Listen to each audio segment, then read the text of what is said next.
Baik, Assalamualaikum warahmatullahi wabarakatuh. Saya Salsabila Putri dengan NIM 230310332. Di sini saya akan menjelaskan materi tentang ruang lingkup administrasi pendidikan. Nah, pendidikan diyakini sebagai alat strategis yang dapat meningkatkan taraf hidup manusia. Nah, dengan adanya pendidikan, manusia menjadi cerdas, memiliki kemampuan atau skill, dan memiliki sikap yang baik. Nah, pendidikan sebuah investasi yang menguntungkan terhadap sosial dan pribadi seseorang, yang menjadi bangsa yang bermartabat dan berderajat. Sedangkan administrasi adalah suatu proses penyelenggaraan kegiatan yang dilakukan oleh dua orang atau lebih atau berkelompok secara rasional dalam rangka mencapai tujuan secara efektif dan efisien. Nah, dalam dunia pendidikan, administrasi itu adalah usaha untuk menciptakan kerjasama antar guru dan peserta didik untuk mengaktifkan proses belajar dan mengajar. Nah, administrasi pendidikan memiliki tujuan untuk mencapai tujuan dari pendidikan.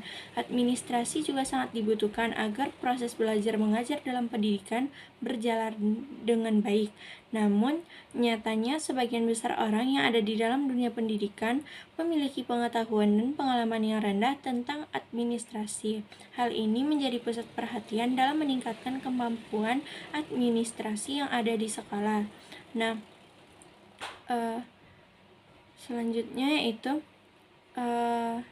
dalam ketetapan MPR RI nomor 2 MPR 1988 tentang garis-garis besar haluan negara, tujuan pendidikan nasional adalah yaitu pendidikan nasional berdasarkan Pancasila.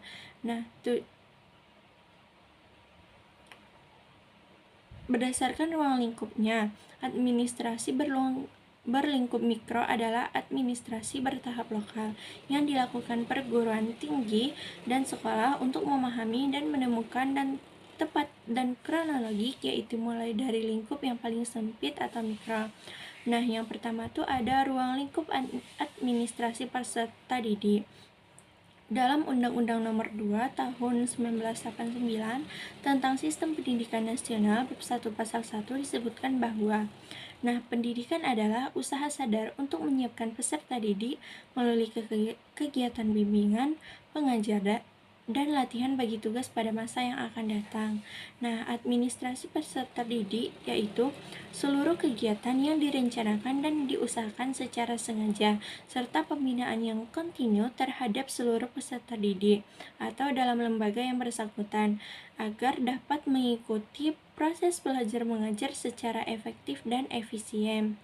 Demi tercapainya tujuan pendidikan yang telah ditetapkan, secara kronologis operasional,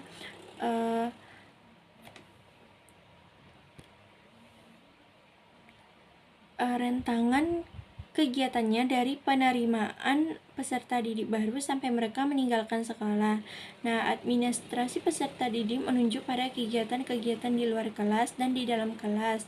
Nah, kegiatan di luar kelas yaitu seperti penerimaan peserta didik baru, pencatatan peserta didik baru dalam buku induk dalam buku Klaper, pembagian seragam sekolah beserta perlengkapannya, ada pembagian kartu OSIS beserta tata tertib sekolah, ada pembinaan peserta didik dan pembinaan kesejahteraan peserta didik.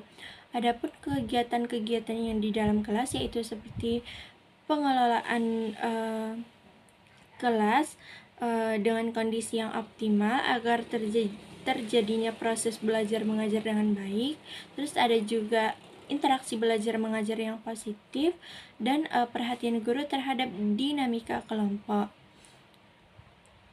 Nah, dapat kita simpulkan bahwa administrasi peserta didik adalah segala rencana yang disusun sekolah untuk tercapainya sebuah tujuan pendidikan agar peserta didik dapat menjalankan proses belajar mengajar dengan baik dan nyaman. Nah, yang selanjutnya itu ada ruang lingkup administrasi personal guru. Nah, administrasi personal yaitu seluruh proses kegiatan yang direncanakan dan diusahakan secara sengaja dan sungguh-sungguh, serta pembinaan yang kontinu pada pegawai di sekolah, sehingga guru dapat menunjang atau membantu kegiatan-kegiatan sekolah secara efektif dan efisien demi tercapainya tujuan pendidikan yang telah ditetapkan. Nah, adapun kegiatan administrasi personal adalah contohnya ada pengangkatan dan penempatan guru, ada pembentukan organisasi personal guru, ada penanganan masalah kepegawaian atau kesejahteraan, ada masalah kondisi dan evaluasi, penambahan pengetahuan pada guru-guru, misalnya seperti bimbingan dan penyuluhan. Nah, selain kegiatan administrasi personal, ada pula tugas yang harus dijalankan oleh personal guru.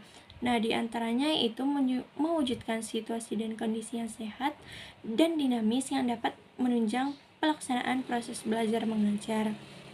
Nah, dia itu juga harus menguasai pelajaran yang dipegangnya secara profesional dan bisa juga membuat program pengajaran secara berkala. Misalnya ada program tahunan, semester, silabus, dan setiap rencana pengajaran tatap muka. Selanjutnya tuh ada ruang lingkup administrasi kurikulum.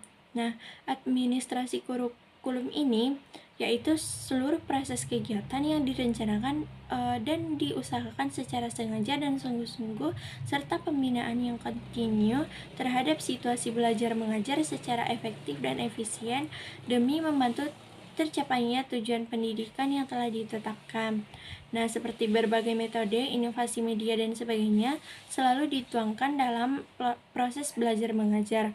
Maka garapan-garapan berikutnya dari administrasi pendidikan adalah garapan-garapan yang diusahakan untuk menyukseskan proses belajar mengajar tersebut. Nah, secara operasional, kegiatan administrasi kurikulum meliputi 3 kegiatan pokok. Nah, 3 kegiatan pokok ini yaitu ada kegiatan yang berhubungan dengan tugas guru, misalnya tugas guru dalam mengikuti jadwal pelajaran dan dalam kegiatan PBM.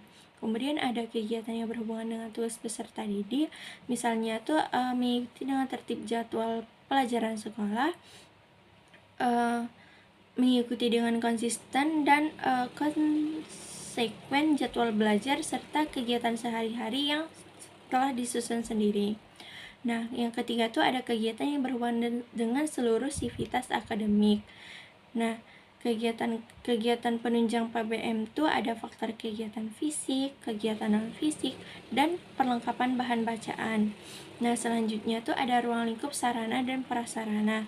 Nah, proses belajar mengajar akan semakin baik dan berhasil jika ditunjangnya dengan sarana dan prasarana pendidikan. Nah, maka timbullah garapan keempat, yaitu administrasi sarana dan prasarana. Secara etimologis, prasarana yaitu alat yang tidak langsung untuk mencapai tujuan dalam pendidikan. Misalnya tuh tempat, bangunan sekolah, lapangan olahraga, ruang, dan sebagainya. Nah, secara kronologis operasional, kegiatan administrasi sarana dan prasarana pendidikan meliputi yaitu ada perencanaan penggandaan barang, prakualifikasi rekanan, ada penggandaan barang, penyimpanan, inventarisasi, penyaluran, pemeliharaan dan rehabilitas, ada penghapusan dan penyingkiran, dan ada pengendalian.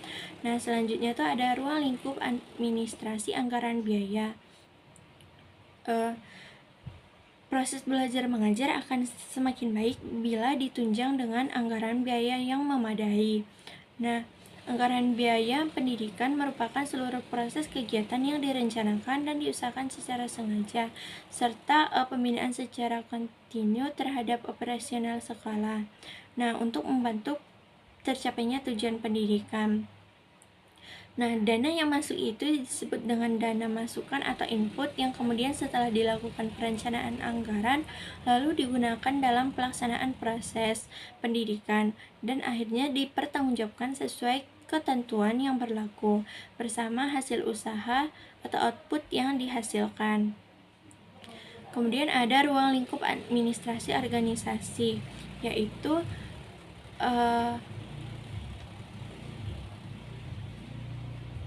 organisasi adalah pemberian struktur atau susunan kerja dengan penempatan jabatan serta penentuan personal-personalnya dalam satu kerja.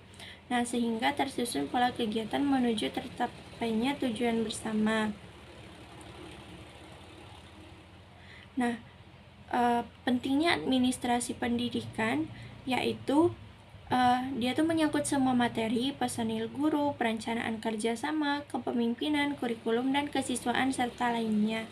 Nah, semua ini memungkinkan untuk dikelola secara baik, sehingga terlaksana proses belajar mengajar dalam rangka mencapai tujuan pendidikan.